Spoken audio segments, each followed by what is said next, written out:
A interiorização da educação é a gente pensar em levar mais universidade pública, mais campus e mais acesso ao ensino superior para fora dos grandes centros urbanos. Eu acho que no pós-pandemia e com a realidade de evasão escolar que a gente tem vivenciado hoje, as altas taxas de desemprego, essa política pública sozinha, ela fica manca. Jovens que estão longe dos centros urbanos tiveram a oportunidade de se inserir na educação pública.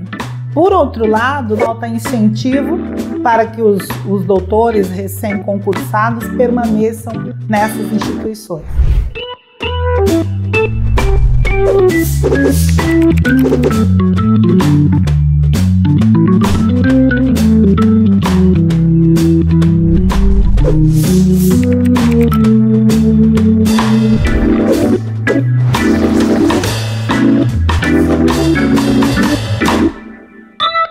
Não basta construir, ter essa ideia de se levar cursos de graduação para o interior, mas não ter a infraestrutura necessária para que realmente isso aconteça. Essa infraestrutura ela vai passar desde recursos materiais quanto relacionada aos recursos físicos.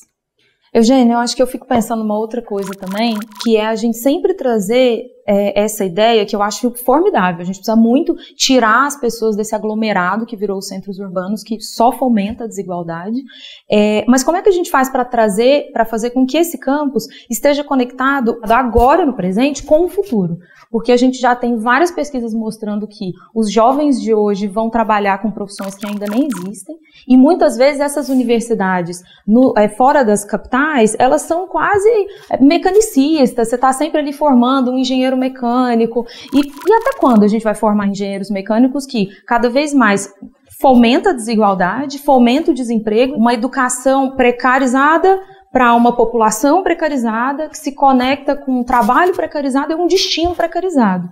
Então eu fico pensando muito também de como é que a gente faz para a educação também pautar o futuro, sabe? De trazer novas tecnologias e levar isso para fora dos centros urbanos. Não só dando oportunidade que vai se conectar com o emprego, mas fazendo com que esse jovem possa ter o privilégio que os jovens que têm dinheiro, que estudam na USP, podem ter. De que, olha, eu vou usar a minha experiência acadêmica de forma criativa, para experimentar o que eu quero, e não porque vai estar conectado com o meu emprego, e aí se eu não conseguir emprego, não. A gente precisa criar indivíduos críticos, capazes de se ver parte de uma sociedade que são capazes de transformar essa sociedade também. E quando você aponta essas questões, nós que somos também formadores de futuros profissionais, no meu caso sou professora do curso de pedagogia, então eu formo as professoras e os professores, nós temos que levar em consideração que esse público, hoje mais de 80% dos graduandos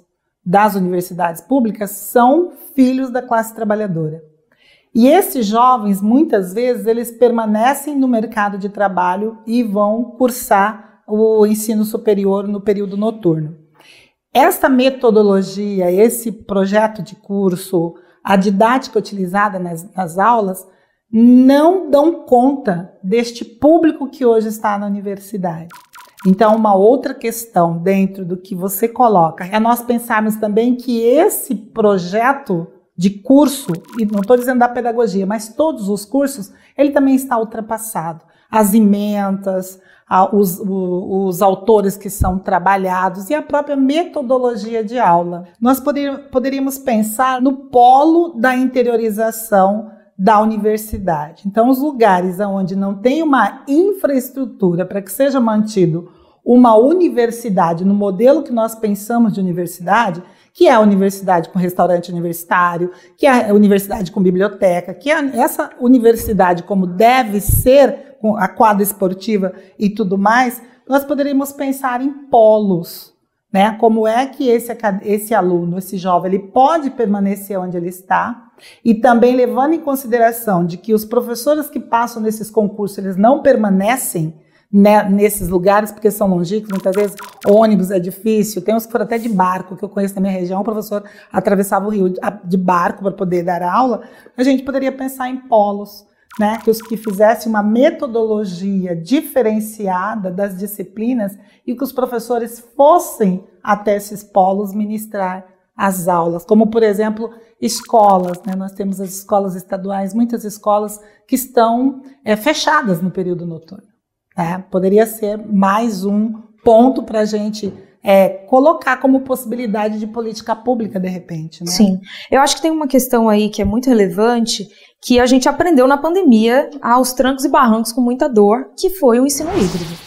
E eu fico pensando muito na viabilidade da escala mesmo, de como é que a gente vai garantir que PhDs, mestres, doutores, eles realmente vão para esses lugares tão distantes. É muito difícil fazer essa retenção, e você concorda comigo. Então, acho que cada vez mais hoje, por exemplo, Harvard, o MIT, várias universidades globais, incríveis, disponibilizam conteúdos inteiros pela internet. Então, eu acho que não tem como a gente falar de viabilidade, de retenção dos professores, sem a gente reconhecer, num lugar de construção da política do futuro, a política pautando a realidade do futuro, de que não existe mais essa necessidade plena de presença. Então, eu acho que a gente garantir uma internet de qualidade, internet fibra, 5G, dentro desses centros educacionais que se tornam, como você mesmo falou, um centro comunitário, e a gente consegue viabilizar o acesso ainda mais através da internet, conectando essa escola com o mundo todo, com uma internet de qualidade, com professores de qualidade que não necessariamente estão presentes, mas que estão trocando conhecimento e estão ali apoiando esses alunos. O que eu mais fico pensando de qualquer política pública, e principalmente dessa, é que a gente precisa olhar para a política com um olhar de abundância. Eu acho muito cruel a gente levar para fora dos centros urbanos o mínimo, o básico, sabe? Principalmente quando a gente está falando de educação.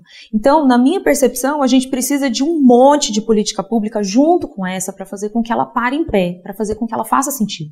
Então, a gente precisa de renda básica, a gente tem uma situação de miséria acontecendo, com a inflação batendo cada vez tetos mais altos. Então, assim, falar de educação hoje é falar de fome. Porque a gente precisa falar sobre emprego e renda, a gente precisa falar de oportunidade. Então, essa política sozinha, na minha percepção, ela só se conecta com uma educação precarizada, profissionais precarizados, uma trajetória profissional precarizada e que é feito ruim para pessoas que são vistas como menos valoradas do que as que estão nos centros urbanos. Então, eu acho que o que a gente precisa dar para essa juventude que está fora dos centros urbanos é a possibilidade de criação, possibilidade deles se conhecerem através do conhecimento, porque é isso, o conhecimento não tem limite. Então, qual é o papel da educação? O papel da educação é a gente conseguir emprego para os jovens, para dar um emprego. Então, a gente vai ter um monte de torneiro mecânico, um monte de... né, fica parecendo aqueles filmes do Charles Chaplin, sabe? A política não pode ser assim. A gente precisa tentar explodir essa história de uma educação mecanicista e olhar para a política pública com um olhar de abundância mesmo. E para mim isso que é a política do futuro. Pensar na educação superior e na interiorização é nós pensarmos como que essas políticas macro e políticas micro, porque nós também muitas vezes colocamos muito no público, né? A gente olha o público para a manutenção da sociedade, mas nós temos o privado, nós temos indústria, nós temos comércio, né? Como é que a gente pode transformar isso gradativamente por meio mesmo de pensar não o pouco, mas pensar como é que nós vamos oferecer, né? Não no sentido de mérito e privilégio para os jovens que chegam na universidade, mas como que nós vamos garantir direito? Porque o direito, né, estudar, né, ter o conhecimento, desenvolver-se, a sua formação integral, quando a Constituição Federal fala desenvolvimento pleno da pessoa humana, está muito bonita lá. Mas como é que a sociedade, poder público, iniciativa privada, vai garantir que realmente a gente dê conta da formação do cidadão do futuro, né? Porque são os jovens que estarão aí daqui a pouco no mercado de trabalho e tocando esse país.